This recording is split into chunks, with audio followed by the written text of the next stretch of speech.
Bismillahirrahmanirrahim. Assalamualaikum warahmatullahi wabarakatuh.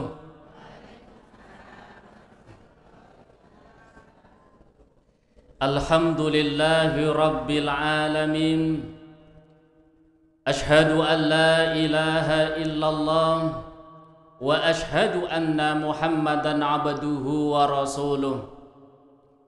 Allahumma salli wa sallim wa barik ala Muhammad wa ala ali Muhammad, amma ba'du. Alhamdulillah, pada kesempatan pagi hari yang cerah ini, secerah Muhammadiyah menyerahi kita semua. Alhamdulillah, pada kesempatan yang luar biasa ini, kita semua diberikan kesempatan oleh Allah Subhanahu wa ta'ala dari rumah diniatkan untuk mencari ilmu. Man salaka tariqan ilal ilmi, barang siapa yang berjalan dari rumah menuju ke majelis ilmu, sahalallahu tariqan ilal jannah, maka Allah akan mudahkan jalannya menuju surganya Allah Subhanahu wa ta'ala. Amin ya rabbal alamin. Kalau kita bicara masalah surga, Bu, ini karena yang dekat dengan saya ibu-ibu, berarti saya panggilnya Bu ya, atau saya panggil Kak, biar tampak lebih muda. Nggak apa-apa, Bu? Oh, tetap Ibu, jadi ngrumangsanin aku wis tuwa, Mas. Alhamdulillah, saya melihat ibu-ibu ini auranya aura surga semua.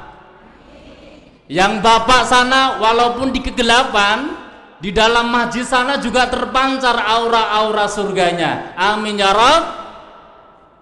Kalau kita bicara masalah surga, itu bayangan kita itu hal-hal yang enak. Kita nggak usah minta, cuma di batin aja sudah datang tuh kalau bicara masalah surga. Tapi kejauhan, Mas. Kalau masalah surga berarti kita harus mati dulu dong. Iya. Nah, konsep di sini surga yang kita maksud adalah surga yang bisa kita rasakan saat kita hidup di dunia. Surganya orang berumah tangga apa, Bu? Rumah tangganya tentram. Surganya orang punya anak apa, Bu? Anaknya soleh dan coba nek duwe anak kuwandanane angel, kira-kira niku dadi surga apa neraka? Oh, ngono. Lah leh nyekolahke ya tenanan, leh nyusone ya wis genep 2 tahun, bareng dikon tuku lombok wae leh nyauri sejinah. Akhirnya pusing. Maka surganya orang yang punya anak, punya keturunan yang soleh dan solihah. Surganya orang yang tidak punya pekerjaan apa, Bu? Punya pekerjaan. Jadi konsepnya kalau kita mau surga kita rasakan di dunia ini, salah satu jalannya adalah menuntut ilmu. Karena bagaimanapun Allah yarfa'illahu alladhina amanu minkum walladhina utul ilma darajah. Kalau kita mau diangkat derajatnya, kita cari ilmu. Jadi wajar kalau ibu-ibu dan bapak-bapak pada aku ki sekolah yo mung SD lulus ora lulus, ning kowe kudu sekolah sing dhuwur. Nganten nggih Ibu nggih? Ke anak-anak pasti semua seperti itu. Karena orang tua itu sudah merasakan asam manisnya kehidupan dunia. Dan mereka tahu bahwasanya ilmu itu berperan penting untuk merubah kehidupan. Dengan ilmu seseorang akan derajatnya dinaikkan oleh Allah Subhanahu wa ta'ala. Maka sekarang banyak sekali pesantren-pesantren, seperti kita menyekolahkan anak kita di SD Muhammadiyah, di SMP Darul Ihsan, di SMA Transan dan lain sebagainya. Itu apa tujuannya? Supaya anak-anak kita ini diberikan kemudahan oleh Allah mencapai surga dunia maupun surga akhirat. Amin ya rabbal alamin. Ibu-ibu, tadi subuh ndak? Wow, wah, masuk ke tekok wah gunu to. Mosok wong bisa ora subuh. Maksud saya tadi subuhnya di rumah atau di masjid? Tenane Bu. Bapak-bapak ki kalah mboten. Subuh ten masjid apa ten omah? Sing jawab kita ngarepan kita masjid apa omah?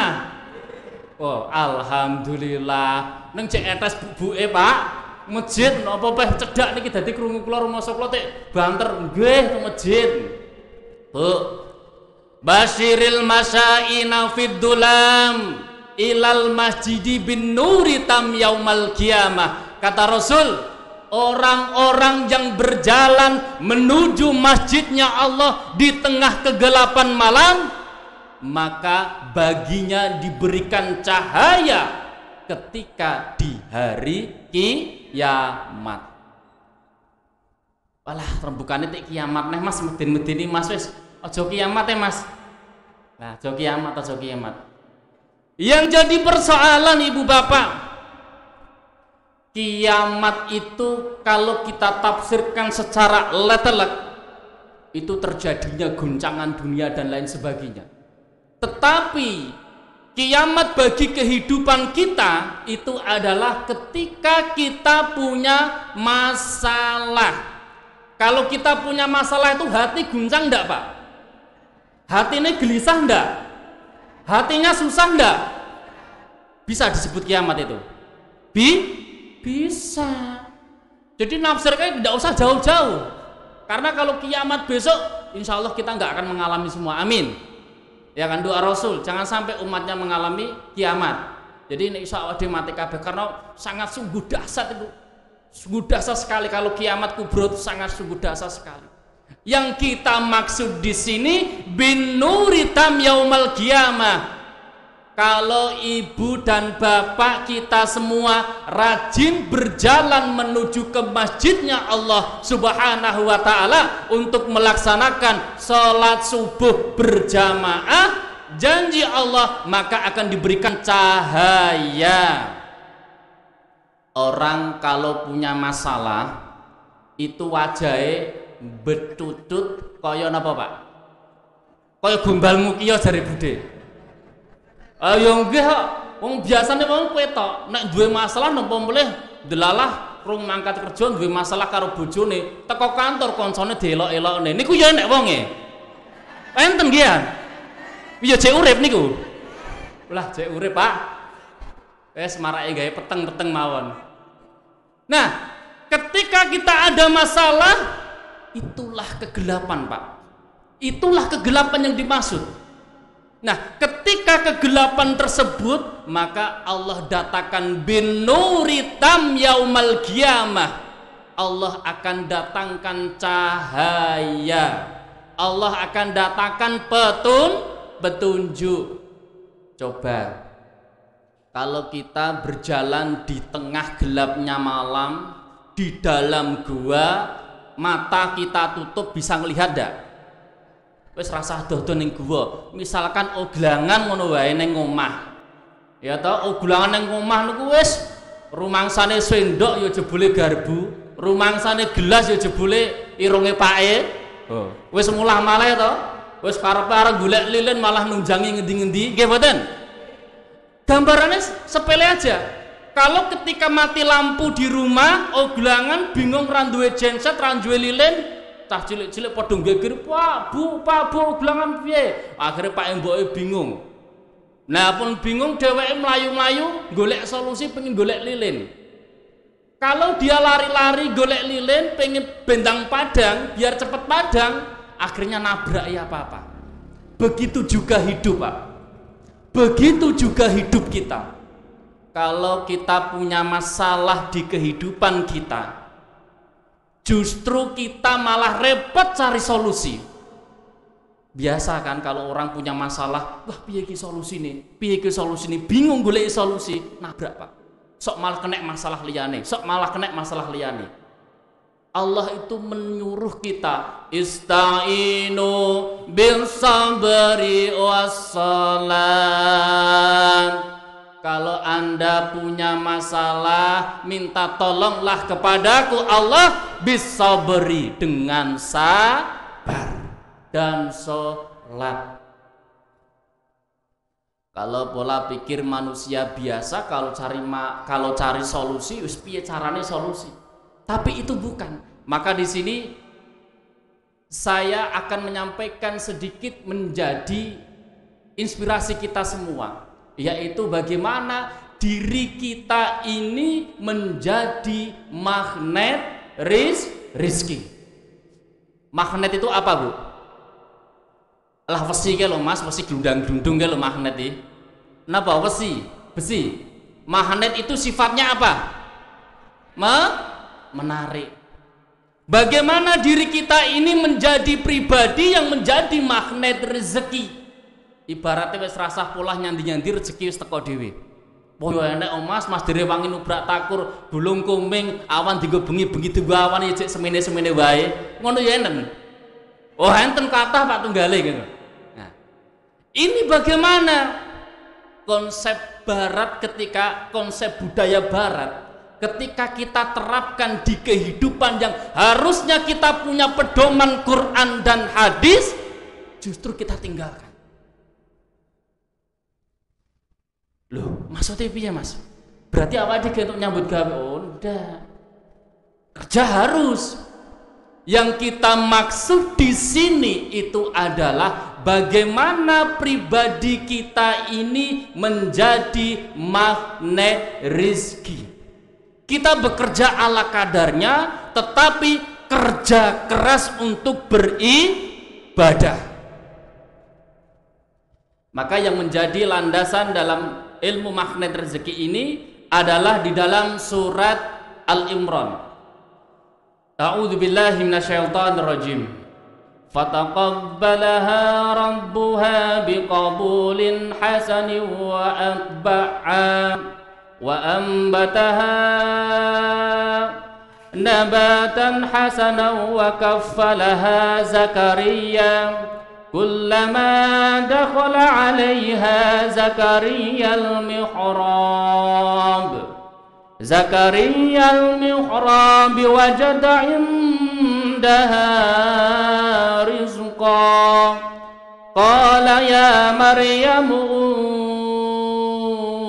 unni laki hadha qalat huwa min indillah innallaha yarzuqu man yasha'u bighairi hisab. Yang menjadi landasan magnet rezeki ketika Nabi Zakaria melihat Maryam diam di kamar tapi tahu-tahu dapat makanan.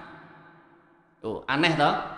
Maryam tidak kemana-mana, nggak keluar kemana-mana, tidak ada orang yang masuk kecuali Nabi Zakaria, tapi Maryam dapat kiriman makanan setiap hari. Ajaib boten Bu?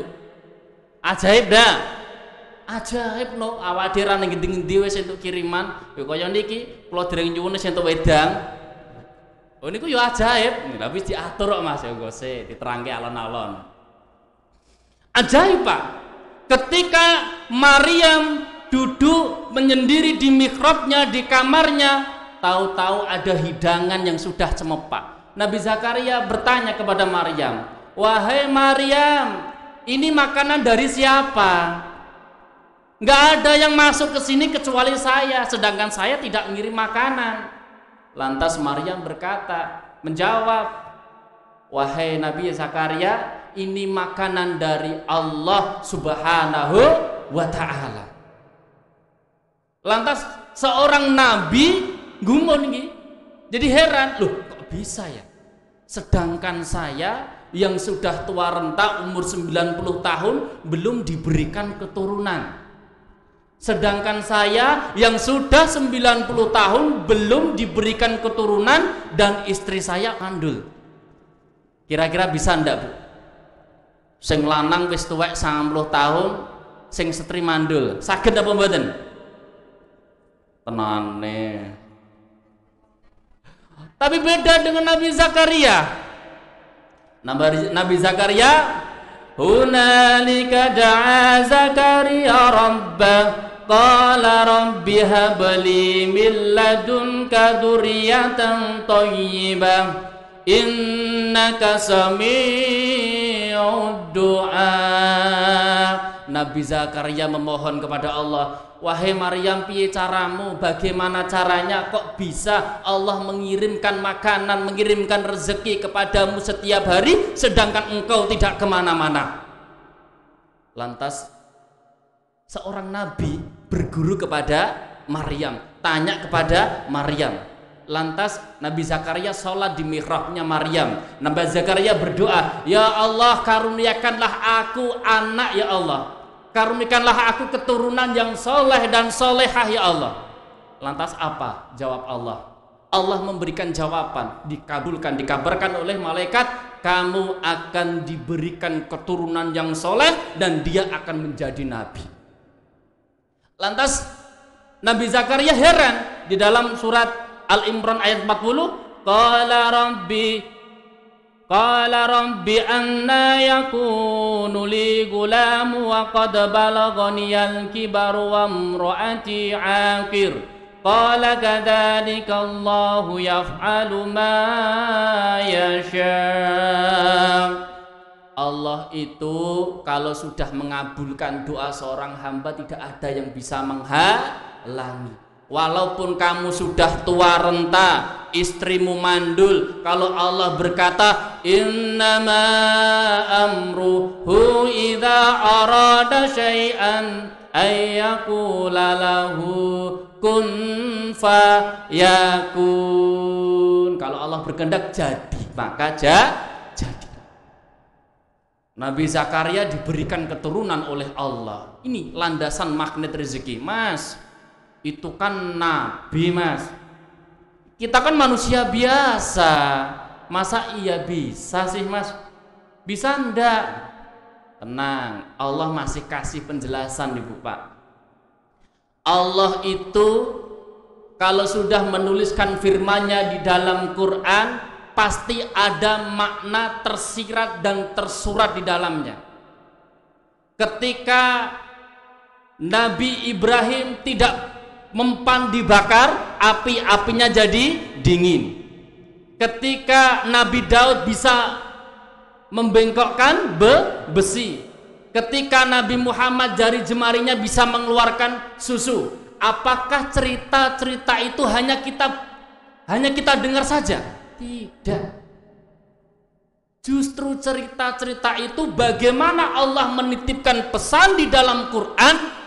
Kita nggak usah kejar dunia. Kalau kita kejar dunia, akhirat bisa keting. Kalau kita kejar akhirat, dunia akan. Sudah paham, Bu?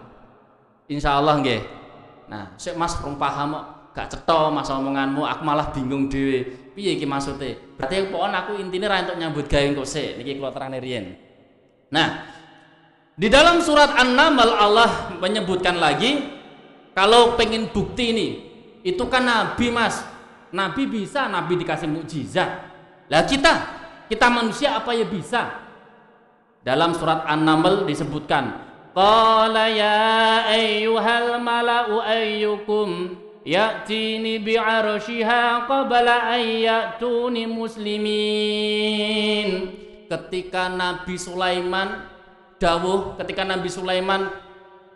mengundang semua petinggi-petinggi dari golongan jin dan lain sebagainya, mereka Nabi Sulaiman mengundang.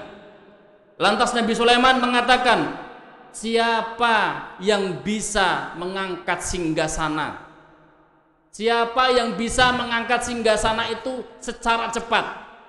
Maka berkatalah iblis ataupun ifrit, qala ifritum minal jinni ana atiyaka bihi qabla an taquma min maqamik wa inni alaihi laqawiyyun amin. Ifrit berkata, wahai Nabi Sulaiman, saya sanggup Nabi, saya sanggup mengangkat singgasana itu sebelum engkau berdiri. Jadi sebelum Nabi Sulaiman berdiri, Ifrit itu sanggup memindahkan singgasana dari Yaman ke Palestina.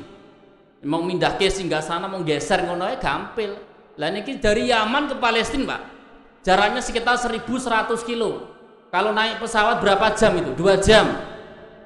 Itu Jin Ifrit dia mampu memindahkan sebelum Nabi Sulaiman itu beranjak dari duduknya. Lantas Nabi Sulaiman, wah kesuwen.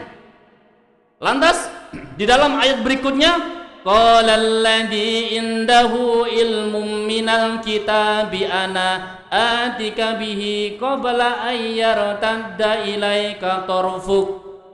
Nabi Sulaiman, saya insya Allah sanggup. Ini manusia biasa Bu yang bicara, bukan dari golongan jin. Saya manusia biasa dengan pegangan Alkitab, dengan pegangan Quran, dengan pegangan keyakinan saya sama Allah, saya sanggup memindahkan singgasana sebelum Nabi Sulaiman mengedipkan mata. Sudah Bu, buktinya ini. Berarti bisa. Berarti bisa Pak. Ini manusia biasa, bukan nabi, bukan jin. Manusia biasa di dalam surat An-Naml ayat 40. Ketika kita belajar keajaiban mukjizat dari para nabi, itu kita telaah, berarti mukjizat itu bisa kita terapkan, bisa kita peroleh. Tetapi kalau manusia biasa seperti kita, namanya nah, kalau nabi mukjizat, kalau seorang sunan ataupun seorang wali, seorang yang alim ulama itu karomah. Kalau seperti kita ini namanya maunah. Itu landasan magnet rezeki. Yang jadi persoalan Mas, bagaimana Mas amalannya untuk kita ini menjadi magnet rezeki? Amalannya bagaimana? Saya sampaikan tadi, kita nggak usah kerja keras untuk mengejar dunia, tapi kerja keraslah untuk mengejar akhirat. Seandainya manusia kita ini semua nggak punya dosa Pak, Bu, seandainya kita semua nggak punya dosa misalkan, kita cukup berucap saja jadi. Kita cukup berdoa meminta sama Allah, ya Allah aku ngelak wedang teko. Ya Allah aku luwe engko sarapan ya teko. Wih genah Mas. Itu misal seperti itu Bu. Nah ketika kita tidak punya dosa sama Allah, yang menjadi penghalang antara kita dengan Allah itu sebenarnya dosa-dosa kita semua Pak Bu. Mas aku iki wis salat Mas, wis salat, wis donga kok ora ndang dikabul-kabulke sebab apa? Sebab dosa-dosa kita semua yang tiap hari kita tumpuk tanpa kita bersihkan. Di dalam surat An-Nuh ayat 10, faqultu astaghfiru rabbakum innahu kana ghaffara. Dan ayat setelahnya Allah menjanjikan Bu. Jadi Allah itu menjanjikan harta benda. Allah menjanjikan kekayaan kepada kita semua. Di dalam surat An-Nuh ayat 12, wa yumdidukum bi amwali wa banin wa yaj'al lakum jannatin wa yaj'alakum anhara. Dan Allah akan tambahkan harta benda kita, katanya jamak, bi amwalikum, jamak. Jadi Allah akan tambahkan harta benda kita, Allah akan kasihkan surga ke kita, Allah akan kasihkan di dalamnya surga itu sudah ada irigasi pengairannya. Caranya gimana, Mas? Caranya kita harus bersih ataupun kita harus membersihkan dosa-dosa yang kita lakukan tiap hari. Kata Allah, faqultu astaghfiru rabbakum innahu kana ghaffara. Kalau kita ada masalah, kalau kita ada problematika kehidupan, yang pertama yang harus kita lakukan adalah bertaubat. Tobat sih. Jenengan enek masalah, apapun itu masalahnya, jimuk air wudhu, lakukan sholat tobat, baca istighfar sebanyak-banyaknya. Karena apa? Ketika kita membaca istighfar, janji Allah ini tadi, faqultu astaghfiru rabbakum innahu kana ghaffara. Setelah kita mendapatkan ampunan dari Allah, Allah akan turunkan yursilis sama alaikum midrara. Allah akan turunkan hujan yang lebat, hujannya mboten namung germis. Ning lebat. Nek germis, kuwi cara gajian tanggal 1 tanggal 5 wis entek. Nggih. Nek germis kuwi dadi gajiane tanggal 1 tanggal 5 wis entek. Wis dienggo enek nggone dhewe-dhewe, enek pose dhewe-dhewe. Tapi kalau hujannya lebat, gajiane sedina iso dienggo 2 sasi. Nah, rahasianya apa, Mas? Rahasianya apa? Yursilis sama alaikum midarara. Biar kita dapat hujan yang lebat ini, rahasianya kita sering-sering taubat kepada Allah. Nek mung sholat wajib biasa, Pak, memang itu kewajiban. Sholat wajib antara sholat yang satu dengan sholat yang lainnya itu adalah penghapus dosa.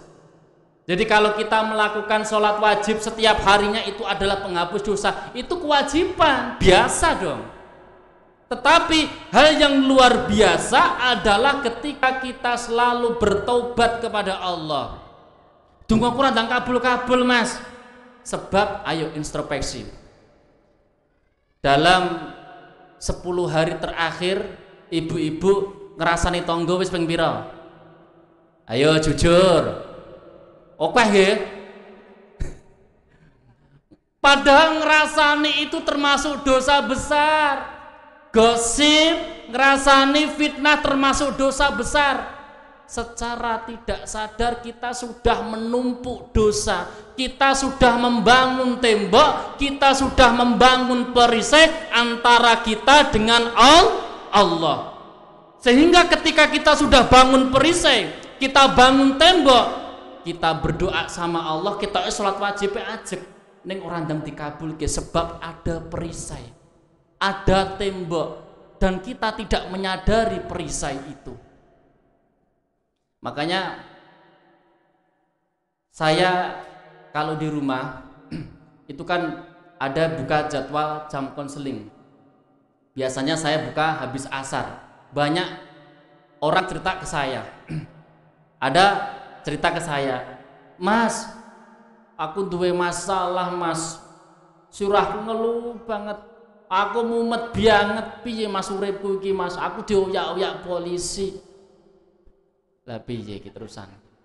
Urung-urung kok terus dioyak-oyak polisi. Saya bilang gini, wow, hebat. Loh. Sik Mas. Aku duwe masalah susah kok ngene kok malah sampean ngomong hebat. Betul Pak? Ada orang yang curhat ke saya bilang seperti itu. Mas, kowe duwe masalah ya gara-gara siapa ini? Bibir. Kamu datang ke tempat saya, kamu bilang, Mas, aku duwe masalah, Mas. aku duwe masalah, aku ki arep dioyak-oyak polisi Mas. Masalah ya apa? Aku nggadekke sepeda motor ning ora ngerti wonge. Lah wis salahmu kan? Salahmu toh? Akhirnya dituntut kali polisi, dituntut kali sing duwe pit motor karo polisi. Dadi tembangane ten nggen kula niku namung ngene. Mas ki piye Mas? Aku duwe masalah, aku dioyak-oyak polisi, aku mumet. Ada 3 poin yang saya catat. Aku salah Mas, aku dioyak-oyak polisi.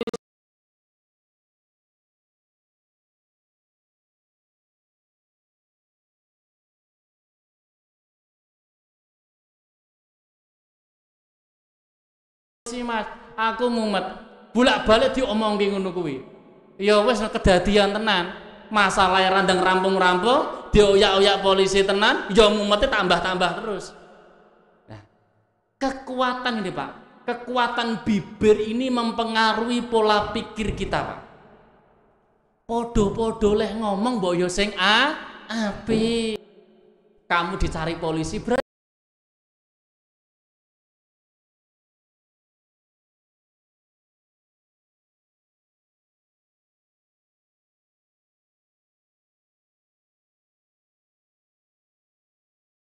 kan kamu hebat. Saya bilang gitu. Waduh Mas, jangan waduh, ayo. Itu loh. Kita punya bibir ini harus dihiasi dengan kata-kata yang indah. Ketika bibir ini mengucap stres, maka pikiran ini akan ikut stres. Wah, gaweanku kok oke banget Mas, mumet aku. Mumet. Tetapi ketika lisan ini berkata Bismillah, insya Allah selesai. Selesai. Kita punya urusan, kita punya masalah, insya Allah Bismillah selesai. Selesai. Inilah kekuatan daripada bibir kita, daripada ucapan kita.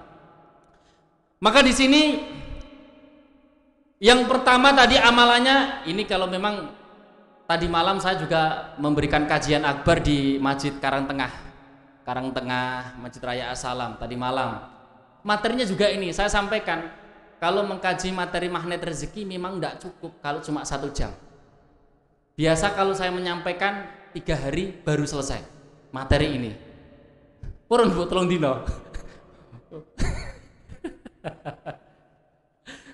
Masya Allah, karena ini materinya luar biasa Bu. Jadi ya tadi kelewatan bersyukur tadi belum. Jadi setelah kita nanti banyak bertobat kepada Allah Subhanahu wa taala, maka kita akan saksikan rezeki-rezeki dari Allah itu yang luar biasa. Kata Rasul, likullin da'in dawaun wa dawa'ud dunub al istighfaru. Setiap penyakit itu ada obatnya. Obat daripada dosa itu adalah istighfar. Sekarang begini Bu, orang sakit sama orang sehat, kalau lari menang mana? Orang sehat. Orang lari tanpa bawa beban dengan orang yang bawa beban 20 kilo, kalau lari duluan mana? Walah sego awate abote kok ngene Mas weteng wis malah jembling kok ngene. Arep kon mlayu wis rekoso undul-undul akhirnya nggo beban abot. Sama halnya Bu ketika kita berdoa. Kalau kita bawa beban dosa kita ini terlalu banyak, yo enggak tekan-tekan doanya. Kalau kita ini bawa penyakit yang berupa dosa, yo ndak bisa sampai ini finishnya. Bisa dipahami nggih Bu nggih? Ya. Yang pertama, resepnya jenengan kalau ada masalah apapun itu masalahnya. Masalah orang itu banyak Pak. Banyak yang cerita ke saya, yang WA pribadi ke saya. Kalau WA pribadi mungkin saya balasnya nggak bisa langsung karena banyak. Tadi malam saja ada yang WA masuk saya 3. Masalah pribadi, pengen konseling. Pagi ini sebenarnya saya ada jadwal mau ketemu dengan orang, tapi saya sampaikan saya ngisi di masjid di Balai Muhammadiyah, saya tidak bisa, nanti sore kalau mau. Orang Kartosuro memberikan seperti itu. Nah, banyak sekali masalahnya. Setelah saya dalami, ternyata masalah orang itu kompleks. Ada yang masalahnya dikeluarkan dari pekerjaan? Ada. Oh, kenapa Mas dikeluarkan dari pekerjaan? Dia malu mau mengatakan kenapanya itu malu. Ya udah, kalau malu itu Bu, ini ada di lembar ini dosa besar. Coba diamat dosa besar. Kenapa doa kita, hajat kita tidak segera dikabulkan sama Allah? Pasti kita pernah melakukan 10 dosa besar ini. Lah, wis mangen dhewe rasa dikandhaki ki wetengene, rahasia kuwi. Aku wis tahu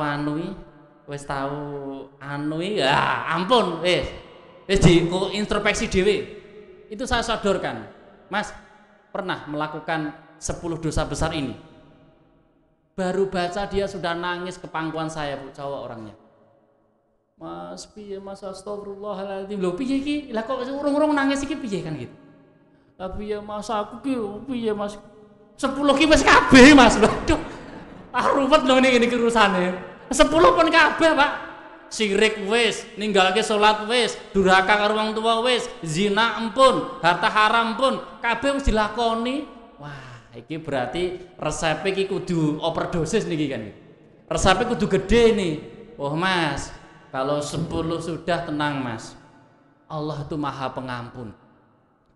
Walaupun dosa kita itu sebanyak buih di lautan, tetapi Allah Maha Pengampun. Kalau kita berniat taubat sungguh-sungguh, taubatan nasuha sama Allah, Allah akan ampuni. Kalau Allah sudah ampuni, sabar dulu Mas. Ojo ujuk-ujuk mosok lagi nglakoni salat tobat, salat tahajud sedina kok langsung njaluk dikabulke, enggak bisa. Dosanya terlalu besar, ya enggak? Terlalu kotor. Cara kamar mandi terlalu ngetel, gitu. Arek ngresiki terlalu berat. Jadi perlu proses, enggak bisa. Nah, proses inilah yang dinamakan tingkat kesabaran kita.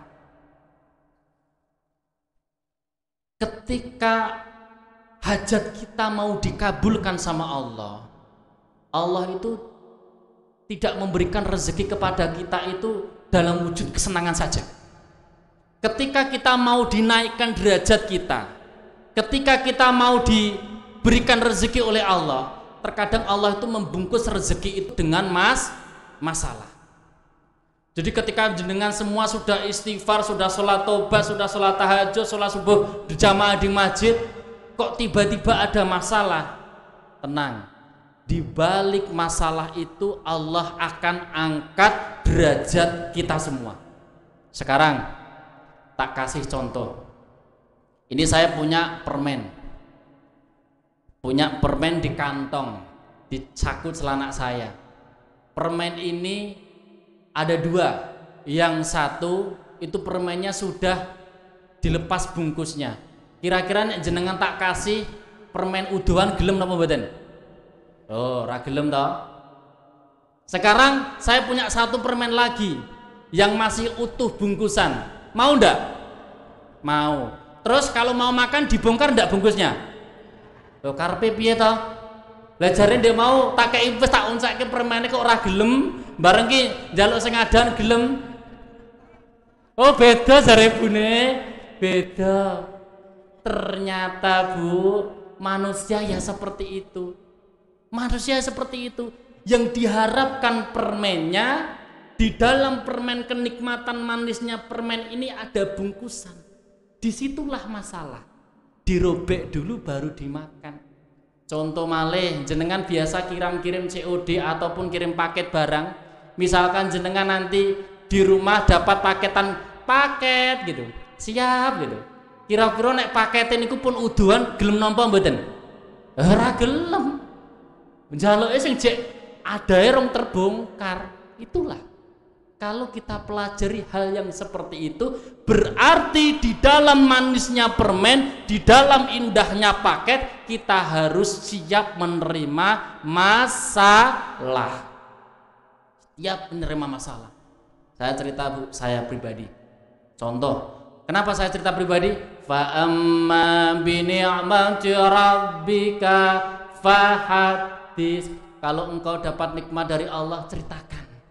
Ceritakan kepada temanmu supaya temanmu itu juga ikut termotivasi. Dulu saya pernah kecolongan ataupun pernah ikut bisnis sama temen tapi ditipu. Dan nominalnya nggak sedikit, Bu. Hampir menyentuh angka 1. Nominalnya nggak sedikit. Tahun 2018 saya hampir ditipu orang. Saya, Masya Allah, kenapa ini? Setiap masalah kalau kita mau mengintrospeksi diri, kenapa ini? Kenapa ini? Padahal saat itu saya melakukan rezeki, magnet rezeki. Saya melakukan amalan magnet rezeki. Tiba-tiba di dalam perjalanan bisnis saya ditipu sama orang. Hampir nilainya hampir 1. Ketika saya mau ditipu itu, Masya Allah, saya gandeng pengacara, Bu. Dan diketemukan pengacara yang tidak amanah, lawyer, advokat yang tidak amanah, belum bekerja sudah minta uang. Wes umumnya ya ngono kuwi, Mas. Lah ini gak umum kok. Gak umum iki lah njaluk ora kira-kira kok. Ya, ora njaluk ora kira-kira. Kalau cuma untuk operasional enggak masalah. Lah ini belum bekerja sudah minta uang. Saya gimana? Saya lakukan terus, saya husnudzon sama Allah dan saya melakukan amalan-amalan yang di dalam ini, amalan magnet rezeki. Saya silaturahmi kepada ustadz-ustadz, saya mohon petunjuk kepada beliau-beliau semua, kepada ustadz-ustadz. Bagaimana? Ternyata setelah saya betul-betul melakukan yang saya sampaikan, ini adalah bungkusnya, Bu. Ini adalah bungkus. Masalah itu adalah bungkus. Ketika itu saya melakukan belum genap sekitar 2 mingguan, Allah pertemukan saya dengan teman pesantren saya yang sekarang beliau menjabat sebagai Direktur LBH Muhammadiyah Surakarta. Beliau Bapak Muhammad Taufik SHMH. Beliau lawyer, pengacara. Saya diketemukan oleh beliau lewat via HP. Satu alumni pondok dengan saya telepon. Pak Taufik, bagaimana kabarnya? Sekarang rumahnya Jajar Solo sana. Dapat nanti bisa dicek. Bener ndak nih omongannya Mas Anton tuh bener ndak? Betul. Saya sampaikan kepada Pak Taufik, Pak, ini saya punya masalah. Saya ditipu sama orang sekian. Ketika saya mau minta uang saya kembali, tapi nggak bisa. Malah justru saya dilaporkan balik sama beliau, sama Pak Taufik. Wes tenang Mas, ayo kita usaha bareng-bareng. Kita somasi. Disomasi, keluar somasi pertama. Ketika keluar somasi pertama, sana pengacara dari pihak lawan itu membalas somasi saya. Wah, dia bilang punya backingan Kapolda, punya backingan Jenderal dan lain sebagainya. Kita sama Mas Pak Taufik waktu itu di gedung mana itu yang dipakai Muktamar Muhammadiyah kemarin, kita konsolidasi di situ. Gimana Mas? Ini enaknya kita balas somasi lagi. Kirimlah somasi yang kedua, Pak. Setelah dikirim somasi yang kedua, Pak, jadi ini ada hikmahnya, Pak. Ini nanti ada hikmahnya. Sebelum saya ketemu dengan Pak Taufik ini, saya konsultasi dengan ustadz saya. Ternyata saya disuruh sholat tobat terus dan istighfar terus. Dan yang paling anehnya lagi, saya disuruh mendoakan doa yang terbaik untuk lawan saya. Angel mboten, Bu? Angel mboten? Coba wong wis arep ngapusi aku duit sak M kok kon ndongake apik niku. Coba kon ndongake sak apik-apik, dongakno rezekine lancar, dongakno anake soleh, dongakno kebuka atine, aja mbok dongakne elek. Waduh, abot iki. Abot saestu. Wis tem mriki muntup-muntup betenge ra elok, misalkan umpama ketemu dijotose ra masalah ibarate. Cek kon dongakne apik. Ternyata hikmahnya luar biasa, Bu. Saya sepulang dari ustadz saya yang di Daram Banten sana, Bu. Ustadz saya Daram Banten saya sepulang sana itu suruh mendoakan orang itu tersebut tanpa putus. Istighfar doakan, istighfar doakan, istighfar doakan. Saya doakan terus, Bu, itu. Ya Allah, pertama itu yo dongkol tenang, wong dihapusi kok kon dongak iki piye karepe kan gitu. Pertama dongkol, tapi lama kelamaan ya Allah, ternyata ustadz beliau mengatakan, ketika kamu mendoakan musuhmu dengan doa kebaikan, ketika kamu mendoakan temanmu dengan doa kebaikan, maka yang akan mendoakan kamu adalah malaikatnya Allah Subhanahu wa ta'ala. Dan ingat, ketika malaikatnya Allah mendoakan kamu, mustahil tertolak. Betul enggak? Malaikat bu sing ndonga. Lah nek awake dhewe akeh dosane malaikat. Betul enggak? Nek awake dhewe sing ndongake akeh dosane. Kula ndongakne musuh kula didongakne malaikat. Saya doakan terus. Begitu pula malaikat mendoakan saya dengan doa yang sama. Ya Allah, semoga Engkau berikan rezeki yang lancar buat si fulan. Ya Allah, semoga Engkau berikan umur yang panjang buat si fulan. Ya Allah, semoga Engkau bukakan hati dengan si fulan. Malaikat pun juga mendoakan yang sama kepada saya. Dan itulah keanehan yang terjadi sepulang saya dari ustadz saya. 2 hari kemudian saya diketemukan sama Pak Taufik, teman saya satu alma mater di Pondok Darul Ihsan. Saya diketemukan dengan beliau. Setelah dibalas, saya lanjutkan ceritanya tadi, dibalas somasi yang kedua, pihak sana Pak ngebel, pengacaranya ngebel sama saya siang-siang, Mas gini Mas, masalahnya jangan diperpanjang. Masalahnya jangan diperpanjang, Mas Anton nanti habis maghrib longgar di rumah ndak? Saya kayak Pak, kayak dapat apa? Durian runtuh. Loh, kok tiba-tiba baik? Iki enak apa iki? Katain kok arek enak apa-apa gitu. Saya kaget Pak waktu itu. Lah mau ada apa Pak? Namanya Pak Buba pengacaranya. Namanya Mahbuba, pengacara kondang juga Bu dia. Pengacara kondang orang Jawa Timur sana. Nah, Mas, ini kita satu manajemen kantor mau silaturahmi ke tempat Mas Anton, mau membicarakan masalah bisnis kita itu. Bagaimana kelanjutannya? Yang jelas Mas Anton nanti sesuai somasi dari pengacara Mas Anton nanti tolong jangan dilanjutkan. Di somasi yang kedua saya akan mengadakan konvensi pers. Kalau uang saya tidak dikeluarkan, saya adakan konvensi pers tingkat provinsi di Jawa Timur. Waktu itu saya gandeng sama Pak Taufik. Dia ketakutan Pak. Sekarang pinter tenan nih. Ternyata Allah memberikan hidayah ke saya lewat Pak Taufik, memberikan maunah ke saya lewat Pak Taufik. Pak Taufik memberikan, Mas, sak kelasnya jenderal, sak kelasnya kapolda, nek musuh karo media mesti dawa wedi, musuh karo wartawan mesti dawa wedi, napa melih kleru mesti dawa wedi. Kita mau mengadakan konferensi pers, ternyata beliau pengacaranya sudah telepon ke saya.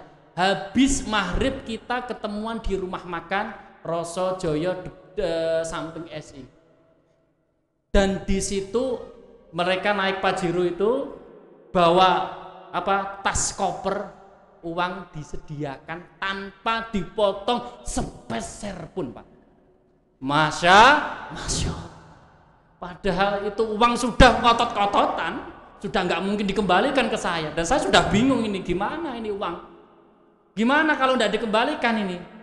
Uang dikembalikan ke saya, Mas tolong masalahnya jangan dilanjut. Ini uang saya kembalikan. Dia mau minta gini, ini Mas buat operasional kita minta 25 juta boleh enggak? Saya ngebel Pak Taufik, Pak ini jaluk selawe juta ini kayak pura. Rasa dikei megah-megahi lho. Saya itu Pak, dalam uang itu tidak kilong sepeser pun. Jaluk selawe juta enggak dikei. Enggak bisa Pak, mohon maaf. Ini adalah uang hak saya, jadi saya enggak bisa dikasih. Ya akhirnya dikasih semua yang 25 juta via transfer. Karepe kan nilainya itu sudah dipotong 25 juta. Mbok menawa engko nek kula urun dipotong. Ternyata enggak. Saya enggak mau, akhirnya ditransfer lewat via transfer. Dan itulah masalah yang dibungkus. Dan yang kedua, tidak berhenti di situ. Ternyata Allah membukakan wa yarzuquhu min haitsu la yahtasib. Janji Allah itu dalam surat At-Tolak ayat 3. Allah akan memberikan rezeki yang tidak kita sangka-sangka. Bagaimana enggak disangka? Saya alma maternya hukum. Saya enggak paham masalah bangunan.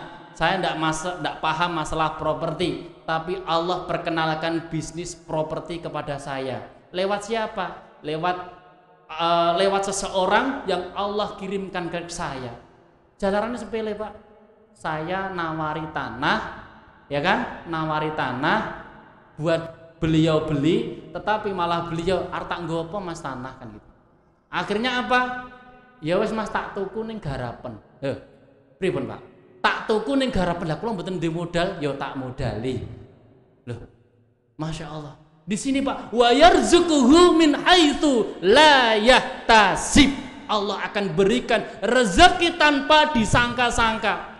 Proyek pertama saya ada di Turi. Proyek pertama saya ada di Turi. Jenengan kalau jalan-jalan ke Gambiran kanan, nanti kiri jalan nanti ada perumahan Tiri-Tiri, ada 21 rumah. Itu proyek pertama saya, Pak. Dan itu Pak, saya beli hanya dalam waktu 2 minggu lebih sedikit Pak. 21 rumah habis terjual, bahkan antri-antri. Dan belum saya bangun rumahnya Pak, belum saya bangun rumahnya, baru set plan, baru gambar, itu sudah habis. Dan itu Allah yang atur. Sampai sekarang monggo kalau pengen cari rumah ki malah promosi, gak ya Bu ya. Ada masih rumah kita, proyek kita di Nglorok, di depannya SD Azharo. Yang di Nglorok itu kita buat 34, tapi tinggal 4 saja. Ya, tinggal 4 saja, itu baru waktu 5 bulan. 34 rumah, tinggal 4 unit saja. Insya Allah nanti tahun depan kita juga akan buka proyek di Pungkruk di Exit Tol, ada 24 unit nanti di sana. Monggo nanti misalkan putra-putra kepengin, Mas aku golek omah Mas sing murah ning apik, wah oke tunggale oke sing gelem nek ngono kuwi. Murah kok njaluk apik lho. Ning insyaallah Pak kualitas di kita jaga. Kita bangun rumah itu tidak sekedar bangun saja, tapi ada nilai pahalanya di situ. Lho Pak, mboten rampung toh. Ya lagi cerita masalah napa syukur kali sabar, gitu. Syukur sabar sama istighfar. Jadi Bapak, Ibu rahimakumullah, walaupun tidak selesai tapi insyaallah ada hikmah yang luar biasa. Nggak usah dunia kita kejar dengan sekuat tenaga, apalagi sampai ninggal ke sholat, apalagi ketika waktu azan, entah itu di jalan, entah itu dalam pekerjaan. Kalau azan sudah berkumandang, Allahu Akbar, Allahu Akbar, wes salahne kabeh Pak, sebab tidak ada yang lebih besar daripada Allah. Sak gede-gedene masalah awake dhewe bakal dirampung nih kalih Gusti Allah. Di dalam adzan, hayya 'alas shalah, ayo podo salat. Nek wis salat bakal entuk hayya 'alal falah. Nek gelem salat entuk kemenangan. Jadi menangi wong bisnis wibati, menangi wong napa niku duwe masalah niku entuk solusi. Ingat, rezeki tidak cuma materi. Rezeki itu bisa berupa kesehatan. Jenengan hadir di majelis ini juga rezeki. Jenengan diberi kesempatan oleh Allah rezeki. Kalau kita mau menghitung nikmat Allah, tidak mungkin bisa. Contoh, kita bernafas satu hari membutuhkan berapa ribu liter? Pernah hitung enggak? Boleh. Mas, masa menit tak hitung kok sedino? Satu hari kita menghabiskan sekitar 11.000 liter udara. Terdiri dari 2.500 oksigen dan 8.500 nitrogen yang kita hirup. Kalau itu diuangkan, ambekane awake dhewe iku Bu, nilainya satu hari 98 juta. Coba zaman Covid kalau menika. Oksigen langka, nggih mboten?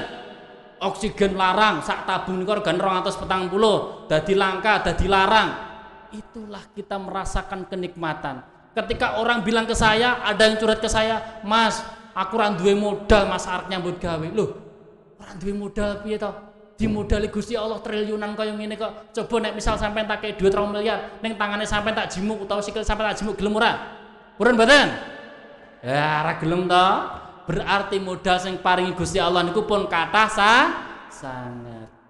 Maka Ibu Bapak rahimakumullah, mari sebelum pengajian Ahad pagi ini kita tutup, kita mendoakan teman-teman kita semua. Ayo nyun sewu Bapak Ibu, astane monggo sing kanan monggo. Nah, pegang pundake kancane dhewe-dhewe. Pegang. Walah, Pak sing biru ki entuk loro dhewe ki to. Waduh to, rezekine gede dhewe. Lah, pun dipegang kabeh, pun entuk kabeh niku. Sakniki mun pang pijeti. Kose mengke mang terokne kula. Wahai temanku, aku doakan kamu sukses. Aku doakan anakmu soleh. Aku doakan hutangmu lunas. Wes gentian sih, ayo gentian. Kau penak imen. Gentian lho Pak. Ra gelem gentian ra sedungakne lho. Wahai temanku, aku doakan kamu sukses. Aku doakan kamu sehat. Aku doakan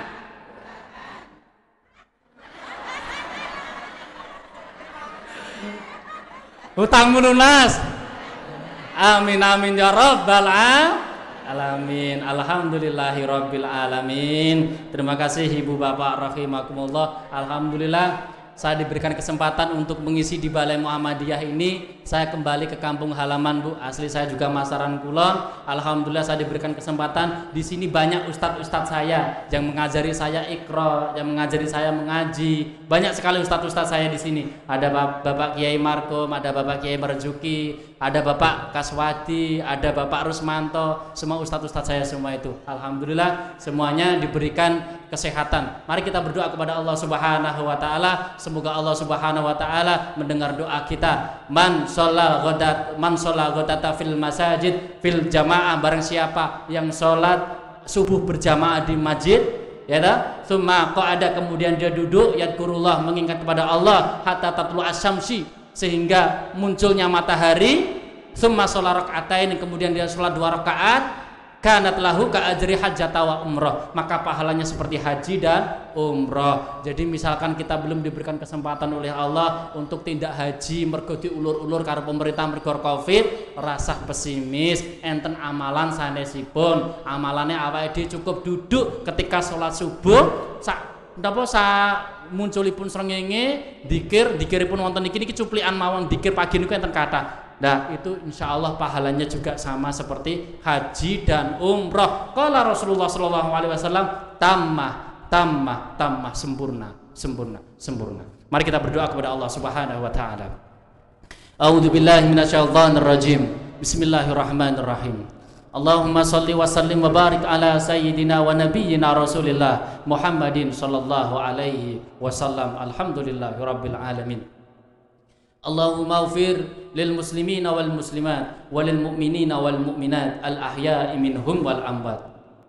Allahumma ufir lana wa liwalidayyana warhamhuma kama rabbayana shaghirah. Ya Allah, pada hari ini kami berkumpul di Balai Muhammadiyah ini ya Allah. Ya Allah, berkailah majelis ini ya Allah. Ampunilah dosa-dosa kami ya Allah. Ampunilah dosa ibu dan bapak kami ya Allah. Sayangilah mereka ya Allah sebagaimana mereka menyayangi kami waktu kecil ya Allah. Kami banyak sekali berdosa kepada ibu bapak kami ya Allah, sehingga rezeki kami sulit ya Allah, sehingga Engkau menutup jalan rezeki kami ya Allah. Ya Allah, ampunilah dosa-dosa kami ya Allah. Jadikanlah kami menjadi anak yang soleh dan solehah ya Allah, bisa berbakti kepada dua orang tua kami ya Allah. Jikalau kedua orang tua kami sudah meninggal ya Allah, maka ampunilah beliau-beliau semua ya Allah. Terangkan kuburnya ya Allah, tempatkan beliau di sisimu, di tempat terbaikmu ya Allah. Allahumma inna nas'aluka ridhaka wal jannah wa na'udzubika min sakhatika wan nar. Ya Allah, kami memohon kepadamu ya Allah, ridhoilah kami masuk ke dalam surgamu ya Allah, walaupun sebenarnya kami tak pantas untuk masuk ke dalam surgamu ya Allah, karena sungguh banyak dosa yang telah kami lakukan ya Allah. Dosa yang kami lakukan secara sembunyi, dosa yang kami lakukan secara terang menerang, dosa yang kami lakukan secara sengaja maupun tidak kami sengaja ya Allah. Kami tak pantas untuk masuk ke dalam surgamu ya Allah, tetapi kami tak sanggup jika Engkau memasukkan kami di dalam nerakamu ya Allah. Allahumma inna nas'aluka ilman nafi'an wa rizqan wasi'an wa rizqan thayyiban. Ya Allah, berikanlah kami ilmu yang bermanfaat, berikanlah kami rezeki yang luas, berikanlah kami rezeki yang thayyib, berikanlah kami rezeki yang barokah manfaat fi dunya wal akhirah. Allahumma in kana rizqi fis sama fa anzilhu wa in kana fil ardi fa akhrijhu. Ya Allah, jikalau rezeki kami masih tertahan di langit ya Allah, turunkanlah rezeki itu untuk kami ya Allah. Jikalau rezeki itu masih terpendam jauh di dalam bumi ya Allah, maka keluarkanlah rezeki itu untuk kami ya Allah. Wa in kana ba'idan faqaribhu wa in kana mu'siran fayasihhu. Jikalau rezeki itu masih jauh ya Allah, maka dekatkanlah untuk kami ya Allah. Jikalau rezeki itu sulit ya Allah, maka mudahkanlah untuk kami ya Allah. Rabbana hab lana min azwajina wa dzurriyyatina wa qurrata a'yunina waj'alna lil muttaqina imama. Ya Allah, karuniakanlah kami pasangan suami istri yang soleh dan solehah. Ya Allah, karuniakanlah kami anak-anak yang soleh dan solehah. Ya Allah, yang taat kepadamu, yang berbakti kepada orang tua. Ya Allah, Rabbana atina fid dunya hasanah wa fil akhirati hasanah wa qina adzabannar. Wa sallallahu ala sayyidina wa nabiyyina Rasulillah Muhammadin sallallahu alaihi wasallam. Alhamdulillahi rabbil alamin. Usikum binafsi bitaqwallah. Assalamualaikum warahmatullahi wabarakatuh.